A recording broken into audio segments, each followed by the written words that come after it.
I'm Leonard Elijah Shemtob, And I'm Amir Araghi. and we are the Conscious Cup Podcast. Podcast.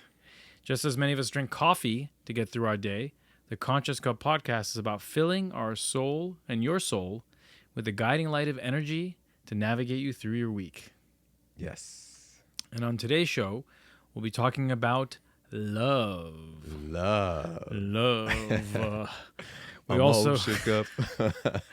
We also go through the grind where we talk about upcoming events in the spiritual community, then to filling your cup, where we get to the main subject of the week, love, and then to what's brewing, where we peek into a current state of global consciousness, Yes. and finally to spill the beans, where we discuss our weekly spiritual task that involves both you and us and our accountability to it and our reflection on them.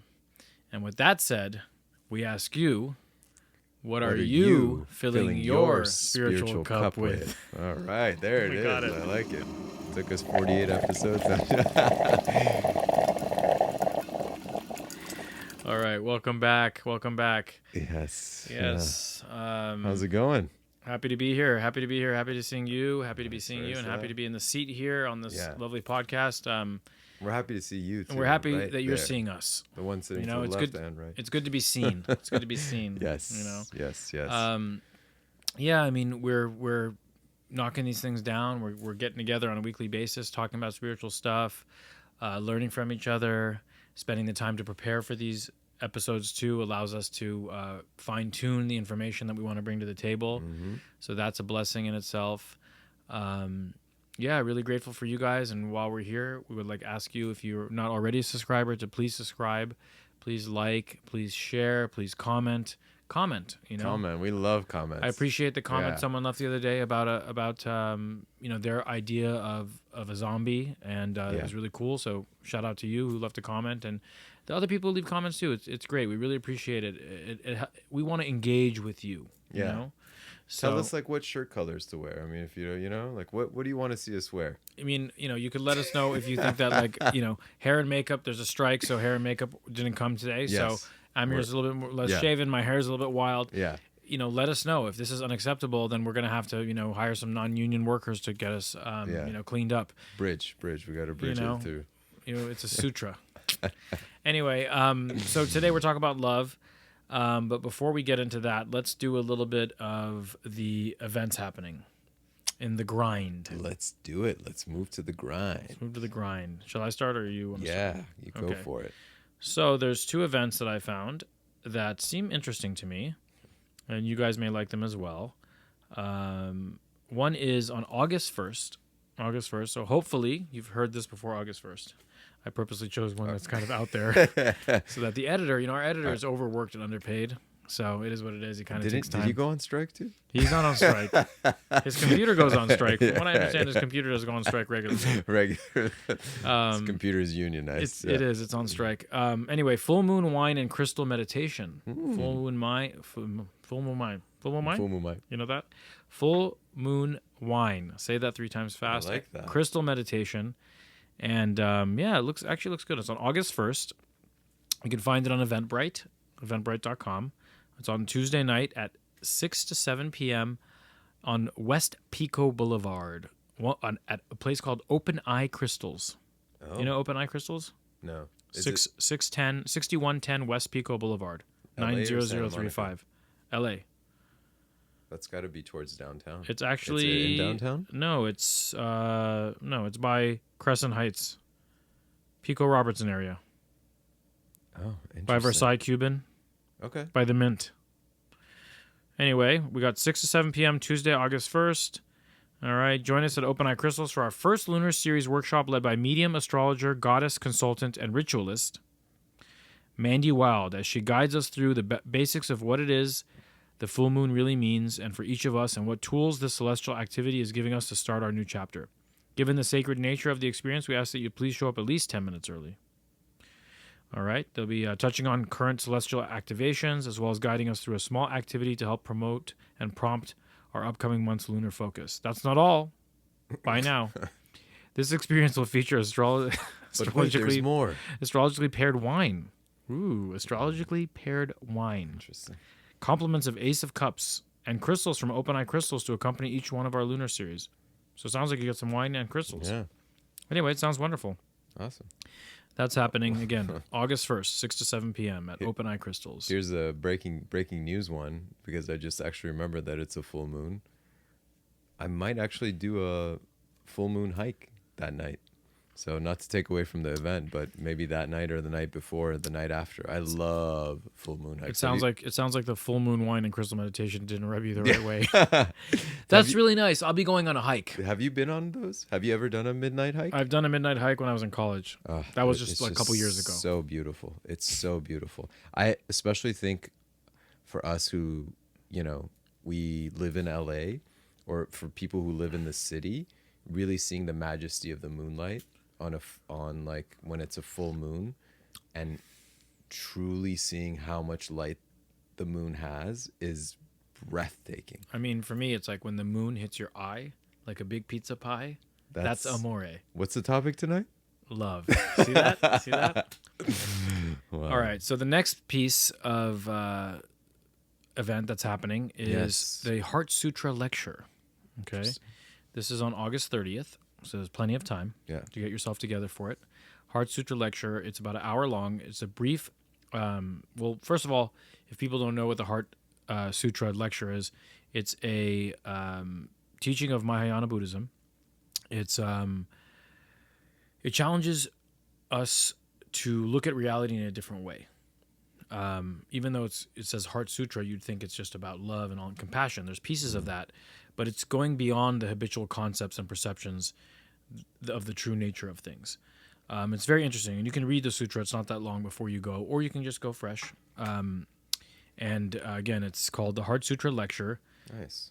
I'm going to pull it up right here. What does sutra mean for those who don't know what sutra means? I actually got to pull this event up a little bit. It's going to take me a minute because I copy and pasted the same event twice. That is all good. Here we go. I'm pulling it up now. So this thing is happening. Well, I can move on to the other event real quick if it's a little. Okay, so here it is. Okay. The wisdom in every step, the Heart Sutra and its map of awakening. Okay, this is going to be happening on August 30th at 7 p.m. at the Philosophical Research Society in Los Angeles and Los Feliz Boulevard. Nice. So probably over in Los Feliz. It's just an hour long. You can find this event on Eventbrite as well. It's an hour and 30 minutes long, sorry. And the tickets are, I believe, $15. And it's cool, man. Yeah, it's a good it's a $15 suggested donation. You can read all about it on Eventbrite. You can just search Heart Sutra on Eventbrite, and you'll get the information. Beautiful. Sounds I good. love that. Yeah, that sounds great. And last one, just another reminder for the Deep Discussion series coming up Sunday, August 6th. We're getting together from about 9:30 to about 2 p.m. Details, info, whatever you need, leave us a comment. We'll be happy to get back to you. If you want, just reach either Leonard or I. You can reach me. Just leave a comment, whatever it is. Most of you have my contact information, but we love comments on the video. So just leave a comment there. We'll be getting together. Guessing there's probably going to be about 30 of us or so. The conversation is about breaking limitations. So we are going to deep dive on that and break some bread together too. So that should be really, really fun. And I will look into that, but I am feeling really good about a full moon hike. You gotta do it while you can. These summer months and those warm nights, even though we're in LA and we have phenomenal weather, there's usually only like 3 or 4 months where that like really is comfortable to go. So summer breeze makes me feel fine.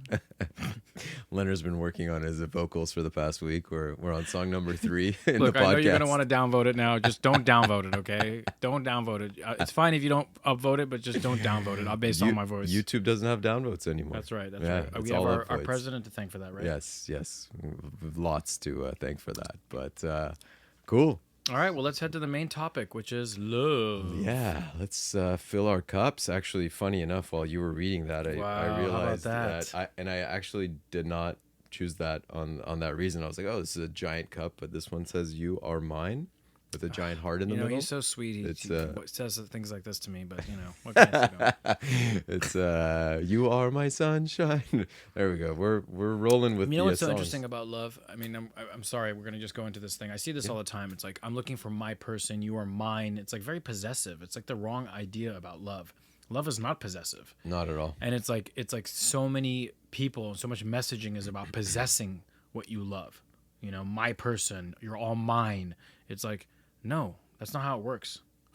No. I actually posted I posted something on IG yesterday that you know, most people liked actually a lot, and I said, let's see if I can find it here. This is going to be one of those things again where I can't find it. It is. Okay. Well, basically, it said something. We're doing great today, guys. Technical Look, it's like difficulties 11:30 at night. today.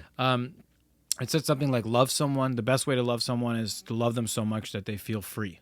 Something like that. That was the, That's exactly right. and that's not about possessing. No. That's not about possessing. Love is the antithesis of that. Right. So let's Anyway, dig in let's with into love. This is a big conversation. This is a deep conversation, and I think this is one of the most critical ones to have because it is the underlying vibration. It is the underlying everything that exists is love. Free will upon love creates light. Yes, I would. Well, yeah, we'll dig into all of that too. You mentioned something and you said, off of this cup that says you are mine and it's about possession. I think one of the immediate things, and we're going to go through this kind of step by step in terms of love, even though that's not the way love works, but for our linear That's the way minds. love goes. There's so many songs I can just bring up. But one of the beautiful, beautiful stories in the Masnavi by Rumi about this possessiveness and even beyond that, but it's a true state of getting back to that energy. A lover goes to his beloved's door and he knocks on the door and the beloved said, "Who is it?" And the lover says, "It's me." And the beloved doesn't open the door and says, "There is no room for you here."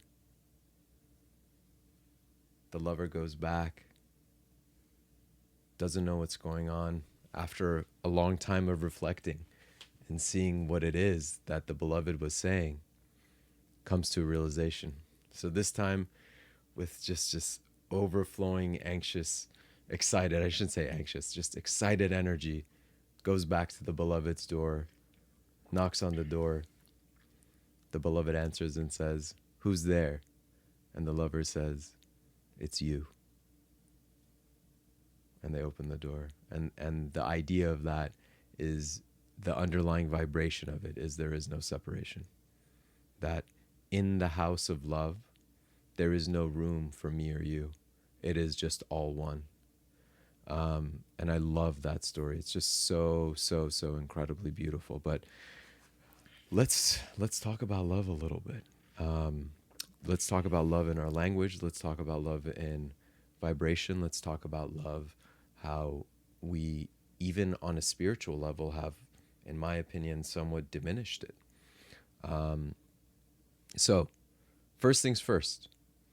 I'm going to ask you, I always like asking because I like it to be interactive as much as possible.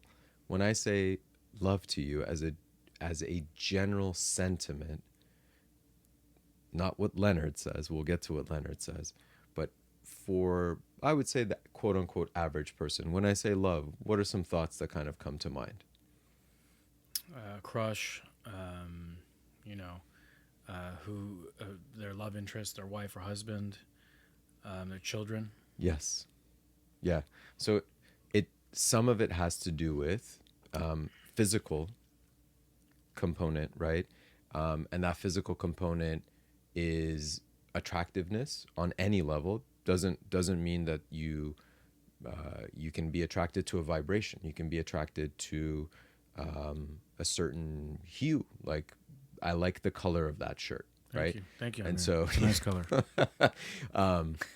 but where I was also wanting to go with this, and you went, is the first taste of something that we kind of consider love, and I inadvertently said it, is what we say we like something, right? So there seems to be kind of these stages linked with it. So we go, hey, I can tolerate that, and then we can say I'm neutral on that, and then we can say I like that, and then we say I absolutely love it. love it, and then we can say I absolutely love it, and then we go and say it's just all about love. And then my favorite one is we say, when we want to be so accurate, what do we say? I unconditionally love blank. And so in and of itself, the process of love that we have touched, that we have felt, is such a fragmented small portion of anything that we can actually consider love. So let's discuss this. When have you been most in love? And this is, by the way, you can ask me too. I want this to be, and this should be something that you ask yourselves as we're going through this process.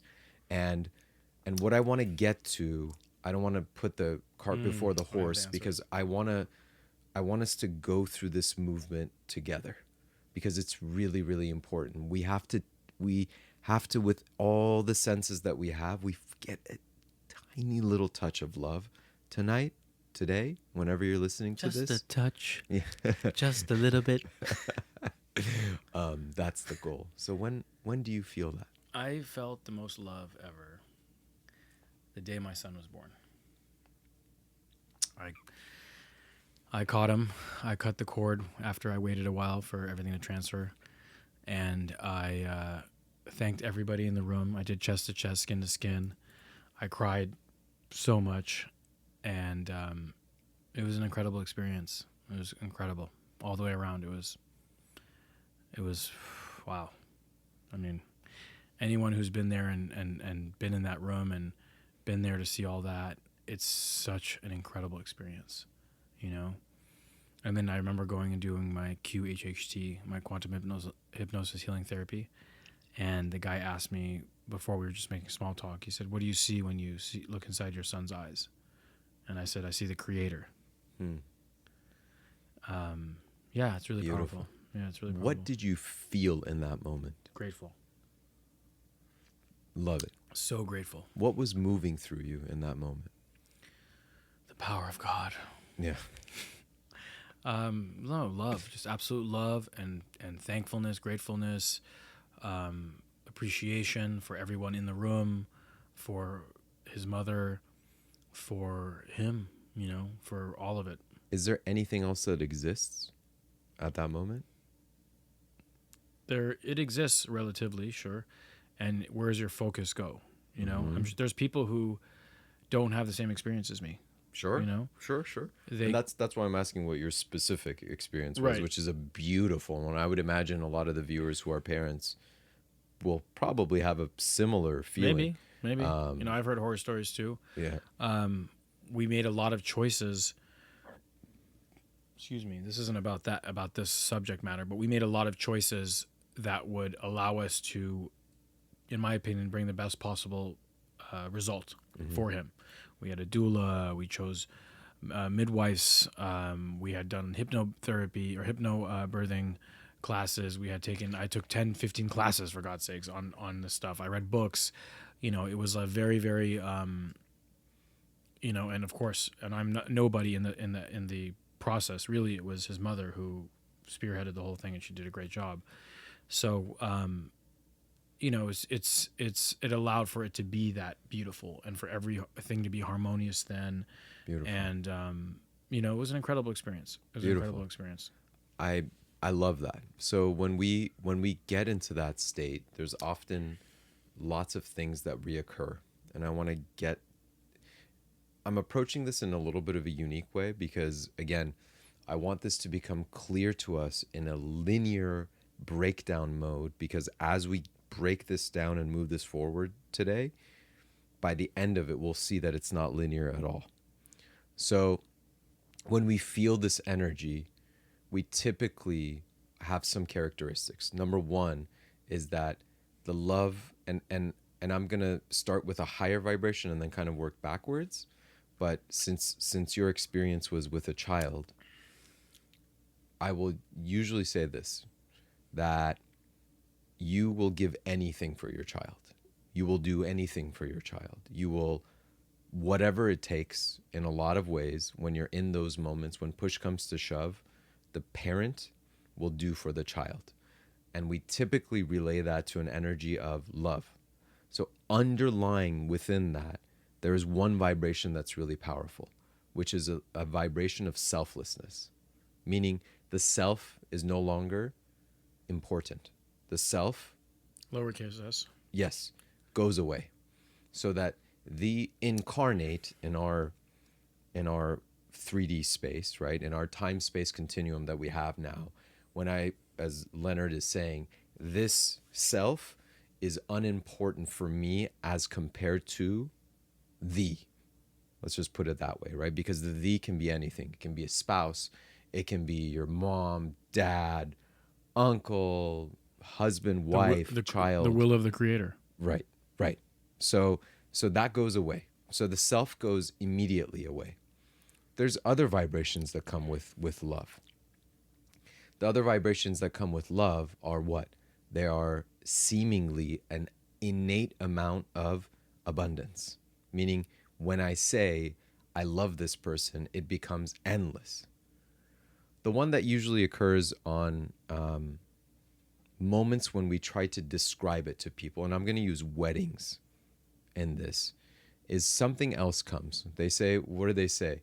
I take you in moments of happiness, and what do they say? Sadness, right? Sadness, health and sickness. Health and sickness. So the underlying energy of that is what? It is unconditional, meaning it is obligatory. It is, there is no condition to it. Sign this contract. Yeah, right? Which in and of itself is a condition, right? So the true vibration of it has to be natural, unconditional, yes. Yeah. right? It is an oxymoron to say, and we'll get to this. Again, I'm jumping ahead. So that if it's a condition at all, it's not love. It's a like. If it's anything to do with, well, but, if, only, because, any of those adjectives, or that none of those are adjectives, but any of those conditional words that come forward means that this is not love. Now I want to go backwards a little, because the love for a child is, I would say, one of the closest, even though I don't have any kids. I love kids, and I think that they are such a pure, incredible vibration that there is innately in humans a connection with them. That's why we love children. Like, it's just one of those things, is because the energy is just so beautiful and pure. So what else do we say that we love? Food. There's food. So think about this now, what we've discussed. It's unconditional, it's selfless, and you'll give yourself for it. What's your favorite food? I don't know, man. Whatever. Just say grilled cheese. Grilled cheese. It's not, right. but whatever. It works for the topic. Ask yourself this question. You know what it is? It's kuku sabzi using vegan egg substitute. I found it. I'm so excited about it. I've been telling everybody it's gonna happen. Yes. I'm gonna have kuku sabzi. I already told you about this. You last week. I was just about to say he's so excited that he forgot he told me last week. He was loving this recipe. I haven't had kuku sabzi in like 7 years, Yeah, man, and now I can finally have it if I just use an egg substitute. I don't know why I didn't think of this. Anyway, August 6th. It's a potluck. You can bring that. Well, I don't know how Share to make it it. with I gotta figure it out. Zara, please. She's so good. She's so good. She's probably gonna do it for me because she's so amazing. She's such a good chef. Anyway, She's all awesome. right. So here's the question that food, goes for back example. to it. So when we say I love this dish, I love this. Are you willing to die Whatever it for the is. kuku sabzi? Will- Are you but willing to die for the is it? kuku sabzi? Is it? Of course Do not. you love? Do you love that thing? You love the way it makes you feel when you eat it, and you're not willing to. It's conditional. If the kuku sabzi comes out and it's got a turd on it, you don't love it anymore. We went right to the deep end on that one, huh? It's Not even if it's conditional. too salty. It's conditional, you know. So, what does that mean? That means Which part? that love, not the condition that it came out in. That means that the love towards a thing is innately not love. It's empty. It's empty. It's hollow, right? It's empty. And It's our projection on it. correct. It's a projection. So what is it there for? When we say I love grilled cheese, It's a conception. It's a conception distraction, really. perfect. So this has to do with then a physical interaction, correct? Because you don't necessarily, I mean, maybe somebody can actually sit there and dream about grilled cheese and it gets them going. But the thing that ultimately it's getting them going is that this thing tastes good for them. And so it is a physical condition of sorts that exists, meaning that if that thing didn't taste that way, you didn't like it. If it didn't have the texture, if it didn't have the smell, if it didn't whatever. So it's a very, very physical thing. Let's move to people. Fair? So love for a child is a very high one. Love for a spouse, I would believe, is a very high one. Typically, one of the bigger connections, and I'm making some assumptions here because I'm talking about in general ways. What I've seen a lot of the times is love between grandparents and grandchildren is extraordinarily high. Why? Because there is a lack of boundaries there in a very, very beautiful way. So these energies get really, really high.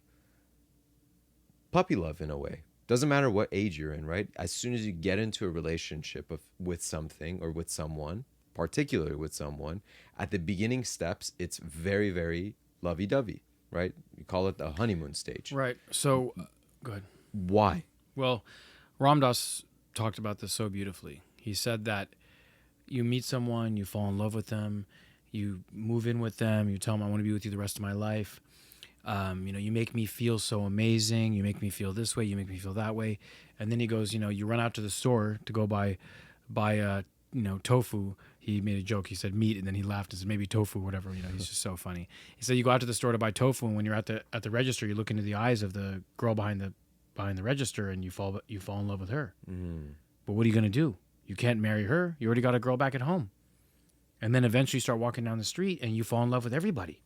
You look into anyone's eyes, and you fall in love with them. All that's happening is you found that place within yourself where love exists. Yes. Since you found that place where love exists, all this is just a reflection, an opportunity for you to go to that place again. Beautiful. And when you live and reside in that place, then you love it all. Yes. So what are we getting towards here? Unity, oneness. The most important thing when love is non-directional. One of the biggest fallacies we have within our language is we say, I love you. Meaning what? It is coming from me and is going one place. And that one place, by the way, can be bigger. You could be talking to a group and you could say, I love you, and it's 30 people. Yeah, I love all 30,000 people. I love every single cheese right. That's grilled. Thoughts might come in your mind, say, well, here's an unconditional statement. I love humanity. I love all things. That's still directional. That is still directional from you towards something. That's not love. That's a separation. When I say I love you, there's a separation. Why? Because there is a subject object. Me. There is an observer. And so one of the things that I really want to go through here, and this is a big subject here but I really want to get this across, that this is a non-directional thing. There is something that is directional that's very, very powerful. We have a couple of them in front of us, and they're doing what? They cast shadows. Light can be directional. Light can be directional. If light is directional, And that's why free will upon love creates light. Right. So that means that light is quote unquote, and I want to be very careful with the language I try to use here. Light is a byproduct of love. Mm-hmm. We often say love and light go hand in hand. Love gives space for light to even exist. And by the way, just going to tangent quickly off of it. In our universe, there's an interplay between light and dark. In another universe, light and dark could not exist in any fashion way that we know it. So here's what's important as we go through this process. True love is completely selfless, completely unconditional, and is non-directional. The sun comes close to having a direction. But there's also something, and the reason I'm using the sun, right? Because there's no front or back to the sun. It just shines. Correct? But where is it shining, Leonard? Literally, where is it shine? On my house. On your house, in our galaxy, yes. Right? It's in space where this is shining. And it is in a particular, if you imagine that the universe is this giant thing, you zoom in, you zoom in, you zoom in, you zoom in, you zoom in 1 billion times, and then finally you get to the Milky Way, and then you got to zoom in more, and you get to our solar system, and then you see the sun. That means the sun is also directional. It only exists in this moment of time and space. When we talk about love, now love is a little bit of a boundaryless thing, but I'm gonna try to put it in a little bit of a box for us, and then we're gonna let it go as the conversation opens. Love is on the border of what I like to refer to as the 0 and the 1. And I'm going to discuss this, and I promise you we will do one of our topics one day. We'll do numerology, but I just want to touch on this a little bit. The idea of 1 is something that is directional. It moves, right? As soon as 1 exists, there is something that is now in space or time, whatever you want to call it. There is now a 1, meaning that there is a need for it to become 2, a reflection, therefore, of. In the space beyond the 1, so 1 is a container, 1 is the holder, 1 is oneness. But when there is a 1, there is a movement away from 0, meaning 0 stands for what? The infinite wave of possibilities. So much so that we just don't know what else to call it. In quantum physics, the closest thing that they've come to is string theory, where they say in the 10th dimension, there are these superstrings, and as these superstrings move, they cause subatomic particles to move, and those subatomic particles, as they begin to move, they create universes. That universe is a 1. Our entire universe, as gigantic as it may seem, is one universe. There are multiverses that are going on here. We don't even know what's beyond. So that movement, meaning that as soon as there is a movement towards it, it is now a 1. It is moving away from the 0. It is moving away from the infinite. As large as we think the idea of oneness is, it's still a holder. So innately, if you had to name number 1 of some of the terms that we used, what would you name it?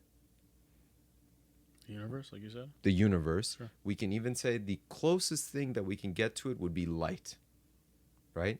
Light moves off of love. Mm-hmm.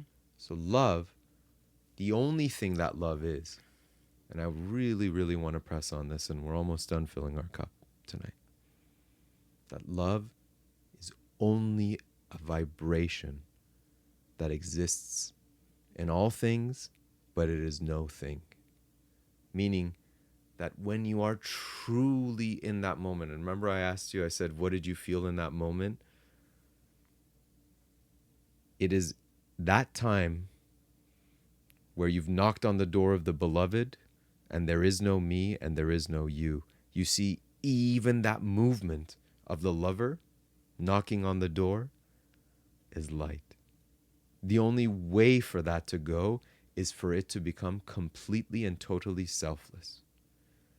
So love is completely and totally non-directional.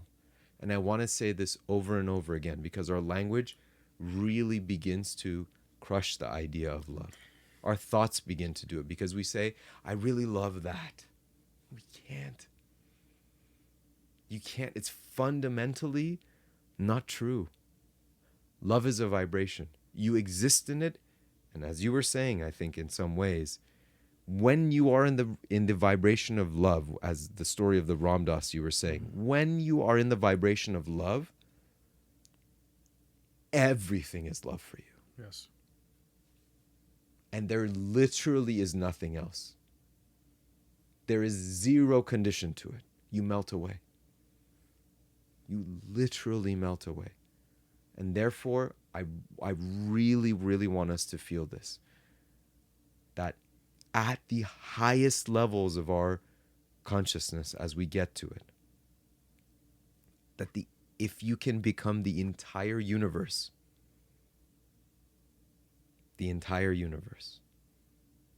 you are still not love. You get one key. As the entirety of the universe, you gain one key into the door of love. But guess what? It'll always let you in because you cannot exist anywhere else. The entire fabric of everything that exists comes from love. Light is a movement from love. That is so much of our conversations. We're going to go to it in What's Brewing, right? Everything else that exists in this world is an interplay between light and dark. Without judgment. Without judgment. Look, without dark, light just dominates. It just exists. So darkness has its role. But what gives all of that space is love. So I want us, and we will get to this in Spill the Beans, but what I really want us to start to concentrate on is, am I? And this is a little bit paradoxical because there is no you. Am I the vibration of love? Period. Have I linked myself with the vibration of love? And I really want us to kind of dig in there. I don't know if that was clear, Leonard, because this is such a big conversation, and I wanted to bring this up, but I do think that we should get together and talk about this because there's so many questions that dovetail off of this. But if I can leave with this idea, and please, if there's anything you think I should expand on or discuss, let me know, is that love is completely non-directional, unequivocally unconditional, and it is the underlying vibration of the multiverse that exists. And that when you get to the size of the entirety of the universe, that the entire universe is you and you are the entire universe, you get one key, one of infinite keys, but that key gives you access to love. That's how big love is. So next time when you want to say, I love grilled cheese, think about that a little bit. Right. So in that case, let's talk about how we can apply that. So should we choose our words wisely and say, I really like eating grilled cheese? Yes, because we need to start understanding what that is. Right. When we say like, innately there is a comparison. Because if you like something, then that means there's something that you don't like. What do we call that? A preference. So we should be wise and discerning with our speech 100%. towards the things that we really like, instead of. But see, so much of speech, and we talked about this last week with right speech, is it's exaggeratory. It's for lack of a better term, flamboyant. It's very like out there. Like I absolutely would die for that. I would die for a champagne, and right now, it's like we use a lot of speech that is loose. Yes. We're not tight with our speech, but as you grow, right, and as you expand, you start having a very sharp tongue, Every Yes. word you say has a purpose. You speak less, but you speak more directional, more intentional. And that is what I'm trying to say. At some point, you see, when we have experienced these moments of love, whether you're in it or you see it, at some point you can see it, right? That is not even love. That's still a directional movement, but what you can feel is a glimpse of that ultimate love. And so when we begin to, because words do what? Words create, words vibrate. Right. And so we need to bring awareness. And I know we have a lot of things to work on. But look, the more we can tap into the vibration of love, the more everything is going to fall into place. So I think if we can put our focus there, and again, there's lots of steps, quote unquote, whatever it is. But as you can move into this vibration of love, this is where it becomes powerful. This is where it shines in every which way that exists, because nothing exists when it's there. It is the underlying thing. So we need to, in a way, and I shouldn't say need, we should bring awareness to how we speak. What are we saying? What does it mean that I love this or I love that? Going back to the story, the beloved says, you can't come in if you exist. The only way for you to be in love is when I am you and you are me. And in fact, when that happens, is there a you and me?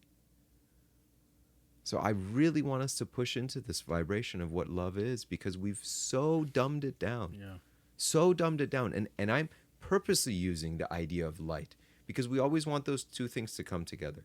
You see it, people end with that saying, you see it, whatever it is, with love and light. Great, that's fine. There's no judgment within that. But what I'm trying to say is when you become infinitely one, and this is what I mean by if you become the entire universe, you become complete light. Or in our terms, what do we call it? You become full enlightenment. You reach full enlightenment. Right. That is one key to the massiveness of love. One is a gateway into zero, and zero is a place that nothing exists. It is from that movement that is love. Can we tap into that? I would say, aren't we that? We're already that. We have to remove the things that we think, or the things that we put in place to block ourselves from that. Yeah. And so in language, a practice that we can, this is not spill the beans, but in language, what we can do is when I want to say, I love this or that, say, I like this or that. And then hopefully what that will do is bring a level of awareness to us to go, oh man, I'm still in preference. And when I'm still in preference, I'm still in division. I'm still in separation. Yeah, and also we'll give a lot more gravity to when we do say love. It's a lot more of a heavier, meaningful, intentional word and feeling than to use it so loosely. Yeah. And it becomes powerful. Even when I end classes now, I used to often, and I still do, I say, I love you all. And I catch myself at moments and I go, sometimes I just go, love. And I let it go because I don't even want it to go a direction towards anybody, because I've realized that is an illusion. Mm-hmm. Because if I'm sending it to these amount of people, that's a preference. That's a movement. That's a direction. That's not how love works. That's very important. That's a great clarification. Yeah. It's a great clarification. So you're putting it, that is taking all the things you said and putting it into an example that can resonate with me at least, and with, I'm sure, the listeners as well. Yeah. So again, this is a really big one. I would love to hear comments on this, and we could do a follow-up. Yeah. See that? We want to bring this because love is such an intangible thing, but yet that is completely tangible. It's a paradox because it gives space for both of these to exist. Yeah, if you could leave some comments on this video of when you felt the most love, when you felt that you were in that state of love. Yeah. Leave a comment like that, and then you can workshop it from there. Yeah.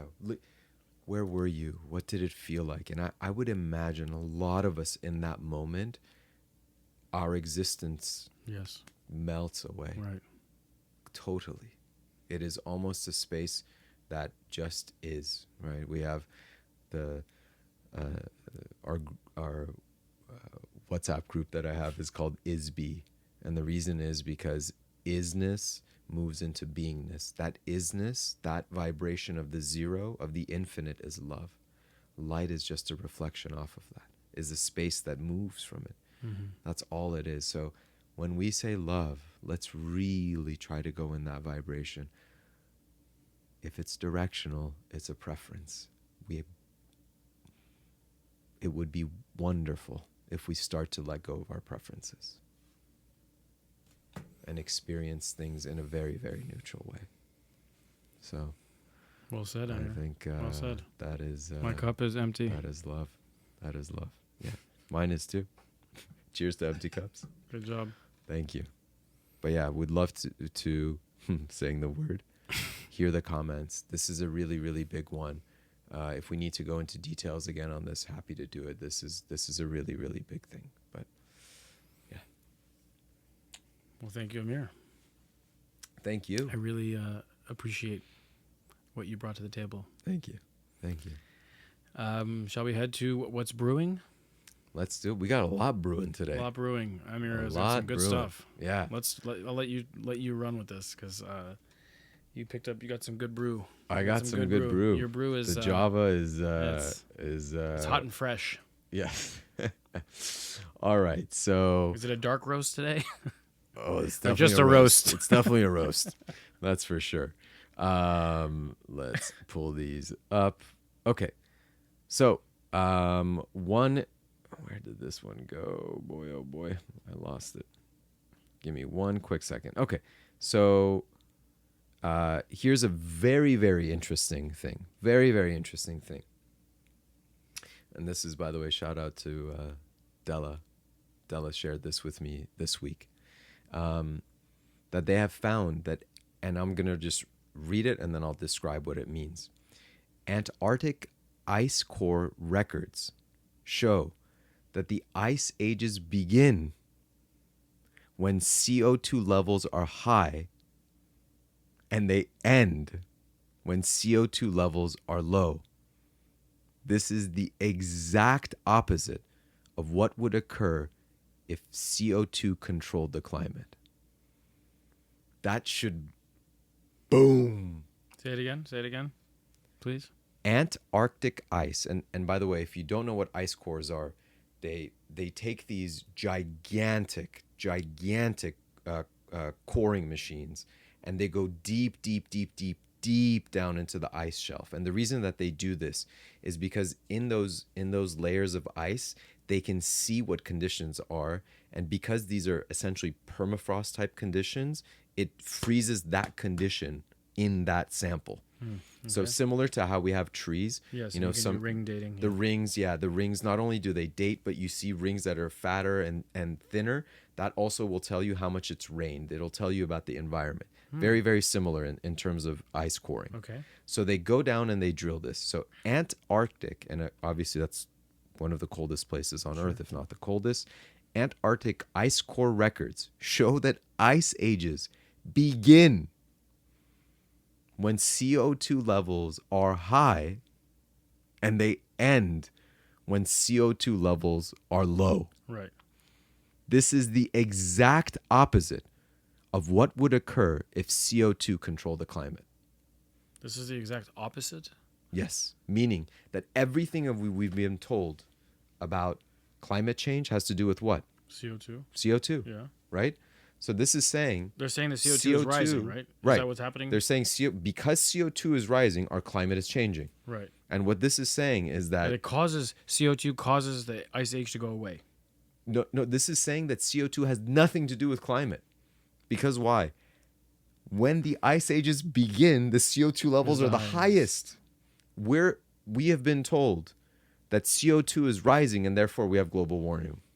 And this is taking you to a historical data, historic data. Well, we knew it was a from hoax, ice but cores here's another proof that of exist. And by the way, This, just as reference, dates back 40,000 years BC. Yep. Not to 1910, like we sometimes like to do it. By the way, I want to be extraordinarily clear. What we are doing as humans to the planet, not very loving. No, not good. Not very loving. Let's Not be good. extraordinarily clear. They're Right. two different conversations. But what this tells you on a scientific level is that CO2 at the highest rates actually falls in line when ice ages begin, not Right. global warming. Yeah, not And in therefore, melting what this is saying, and this is important because this is between the lines, what this is really saying is that the CO2, maybe there's a correlation here. I don't know. There's not enough data. But what it's saying is that it certainly isn't the thing that is controlling our weather and situation within that. Right. Right. So, on that, that tweet that just came out, I just want to give you dates because it's very interesting. These are not related. These are just things I found separately. This came out on, I believe it was July 12th, if I'm not mistaken. So I think this comes out July 12th, I'm pretty sure. July 15th, our vice president, Kamala Harris, and just listen to this. Just the fact that somebody would say this is so the antithesis of anything Of in the- love. of love, right? Sure. Go ahead. She says, quote unquote, says that the U.S. must, quote unquote, reduce population to fight climate change. So- How do they plan on doing that? Well, those are, well, they have That's a lots whole of plans, episode. but yeah. But I want to Yeah, connect well, it's those obvious. two. This, See, the this thing comes is now out they're on not, July They're 15th. not hiding the info anymore. I mean, if you're here, you guys are listening to this stuff, you know it. It's just more evidence of what we know already. But if you don't know this stuff, it's like, it's just listen. It's there. All the signs are there if we just pay attention. Yes, that is a part of creation, is that it must be verbalized. It must come. Remember our thing on predictive programming? Yeah. It must be said. It must be shown in order for the consciousness to receive it. Why these two things are really important and they're connected, right? Is because you are made out to be the villains in this scenario. Right. And I want to be very, very clear. Do everything you can. Be in harmony with nature. Sure. Love it. Give it as much as you can. Sure, reduce waste. Reduce use of plastics. By the way, one of the ones that just kills me is fake grass. That's a different conversation. We but talked about that in the previous episode. to cover Earth with oil and make the Earth die because you're being conscious about it is like literally the antithesis. But what I want to say, all of these people who are making policies all fly private jets, all sit in limousines that are gas guzzlers. They all eat at the most fancy restaurants. None of the things that they tell you do they do. We should take those things. But remember, you're not the villain. You've never been the villain. Just live in harmony with the surroundings. We know who the people are who are pushing the dark Yes. forward. Yes. And if you don't quiet yourself and listen to the media, and you'll figure it out. But I thought this was incredible information that literally when CO2 levels are at their peak, ice ages start. Like that's the antithesis Right. of what we have been told. Yeah. That means our CO2 levels are high right now. Could be an ice age around the corner. And I'll tell you what, an ice age is a lot more uncomfortable than 1 degree warmer. Yeah, I mean, there's so many things. There's a video I saw of a guy talking about what each plant can absorb, right? Like each plant absorbs X amount, Yes. and he looked at how many plants exist in his city, Yeah. and whatever the terms are, and he's like, we're actually ahead. We've absorbed more than is being put out. So where's the gap? Like, where's the climate change? Like, where's this? Where's that?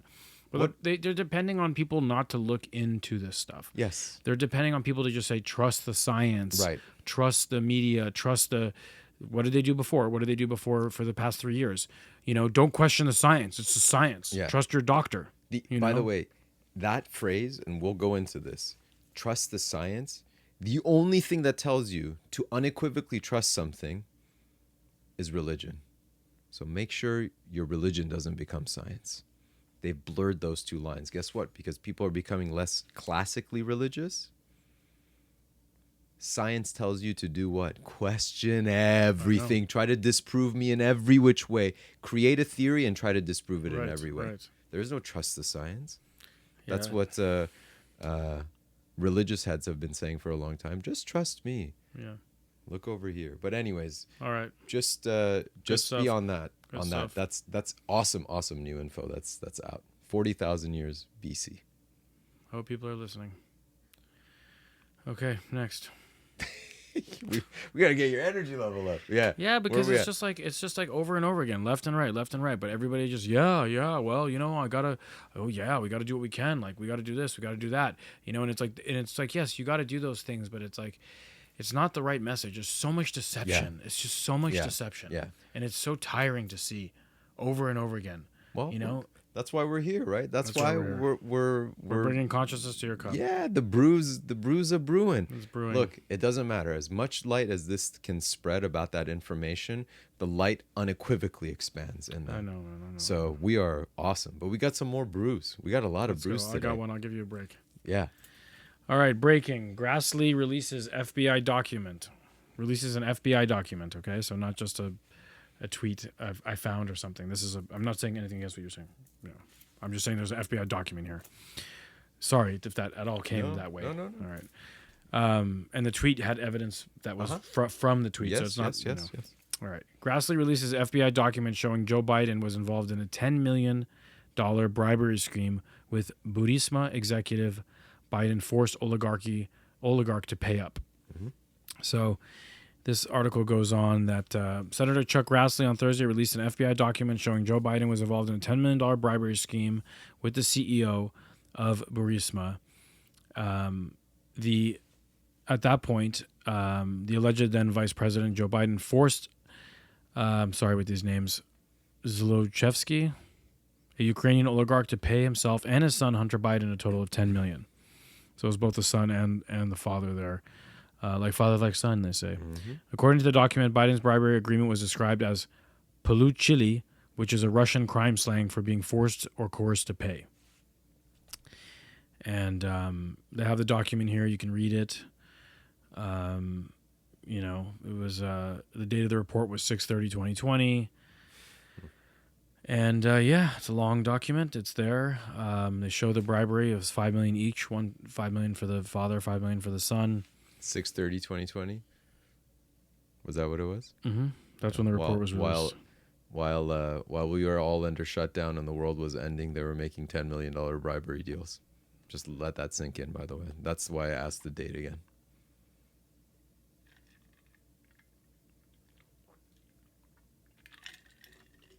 Amazing.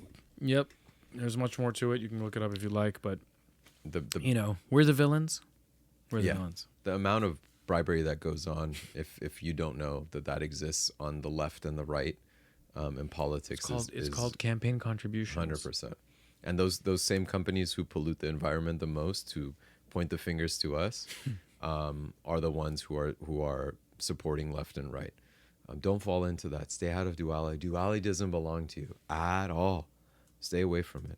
Well, I think next year, as we get to November, I don't know what podcast number we'll be in, but probably close to about 100 at that point. We will be approaching a time where the energies start to spark up and the identities start to move. And are you an elephant or are you a donkey? Are you red or are you blue? Don't fall for that stuff. These guys are getting funded by the same groups. Just if you let it go, that's what happens. I mean, come on, really? That's like. Yeah. By the way, just in case to keep it quote unquote balanced, Trump came out yesterday and said that I forgot his name. Zhang Jinping? I forgot. Who's the chancellor of China? He says that he is doing a wonderful job controlling his 1.5 billion of people. So if you like that, that's the model apparently seems to be China for the other side. It doesn't. What I want to say is don't fall for either one of these side things. We're bringing you information so that you stay away Yeah, from duality. it's not a sided thing. Yeah. All right, next, what do you got? I got one real quick. We mentioned it last week. We mentioned it like 3 weeks ago too. The movie Sound of Freedom, which I have not seen, but I just want to bring it.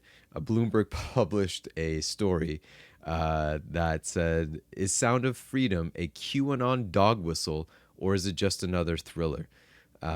So this movie was about the sex trafficking and all that occurs, and it's shining light on it. The guy who wrote this hit piece,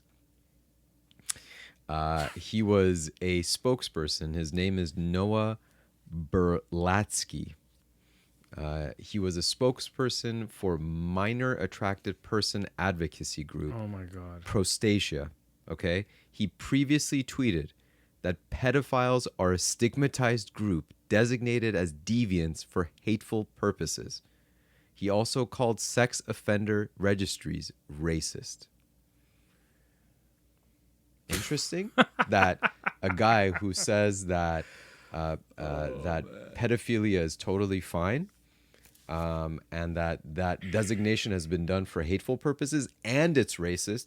All the checkbox, right? Like click every checkbox that you could to make this bad. I don't understand how these people can sleep in their bed at night. He is the person who is calling Sound of Freedom a movie QAnon about dog whistle. A movie about, exposing child trafficking, Right? And how big of an industry it is, and it's a really tough movie from what I understand, but good movie to watch and to raise awareness, and that's the goal of it. Yeah. And this guy's calling it basically a BS movie, and he's pro pedophilia. Yeah. He is calling everybody who watches a QAnon supporter, and then he says that if you're a dog, and since you're a dog, this is a dog whistle for you to grab your attention. How do they get this so creative to come up with these headlines and these things? I mean, I'm just wondering, It's but it's really funny. It just makes me want to watch that movie a little bit more, but I'm also just very aware of it. This is they expose themselves. They're just exposing themselves more and more. Yes. See, the more and more that they come out and do that stuff, the more obvious it is that 100%. they're That's doing what what I'm they're talking doing. about. Yeah. I always say this. The more they do this, the more obvious it gets. Yeah, It's beautiful. That's why all of this stuff is just They're wonderful. just showing their colors. Yes. Oh, one thing I forgot to mention. Everything is in balance. When it's in balance, I'm just going to go back to the CO2 levels real quick and then connect it to this. The universe is in balance unequivocally all the time. If the weather is getting hotter, which it looks like it is, but not denying that, it looks like it is. What happens? When the weather gets warmer, more trees grow. When more trees grow, what do? Absorb more CO2. The earth is in balance. It'll balance itself. Don't worry about that stuff as much. It's just that. Same with this. The more darkness tries to enforce, the more light will grow. The beauty of that balance is that at some point, the light just encompasses. Why? Because the oneness holds space for two. The two doesn't hold space for oneness. The two will eventually go back into one. That's enlightenment. That's our journey. I hope that makes sense. Beautiful. All right, shall we head to spill the beans? Let's spill the beans. Spill the beans, baby. We had our practice last week. Yes, last week. If you haven't seen the video, please do watch it. It's really great. We talked about right speech in Buddhism. Right speech. Is it timely? Is it helpful? Is it non-divisive? Is it truthful? Harmonious. Is it harmonious? Yes. Run your thought before you speak through these qualifiers to make sure you're doing rightful speech and you're not creating a vibration of energy that will produce a result that's not to your highest and best good.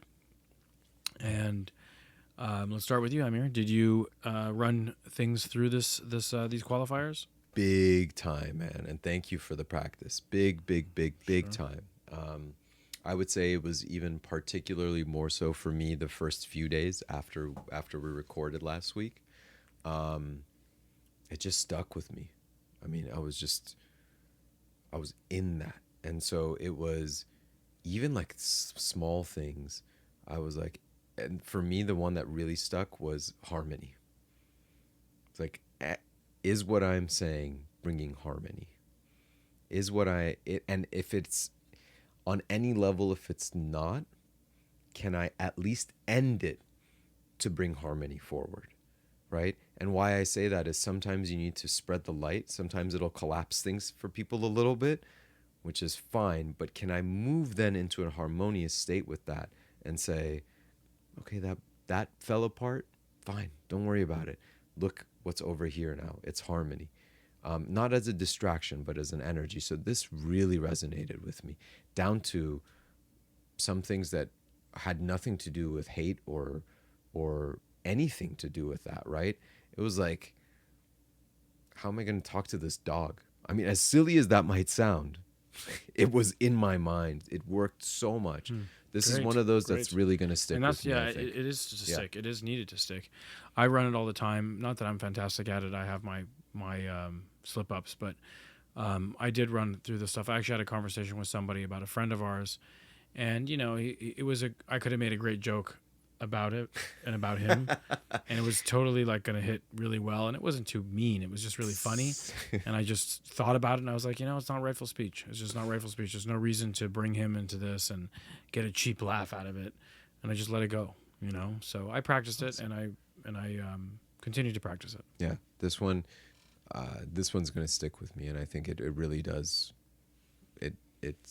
There's a level of awareness that pops with it, and again, for me, it is all about that harmony. Like, it's all about, is what I'm saying going to bring harmony to anything? And I think the reason I like harmony is because it includes, you know, is there division in this? Because harmony doesn't cause division or hate or separation or any of that. So my focus on it was really with that, and it's definitely going to stick. So thank you for that. I really like this one. This is going to stick for me. Yeah, I still do the water one too. Like, I did that one this week a bunch of times. Like, is the water still before I respond? Yeah. Or am I, you know, choppy water? Right. Am I rough water? And then I just take a few breaths and picture the water, picture it calming itself down to just completely still. I can see through it all the way to the bottom, and then I make my response. And that's helped me. It helped me a lot.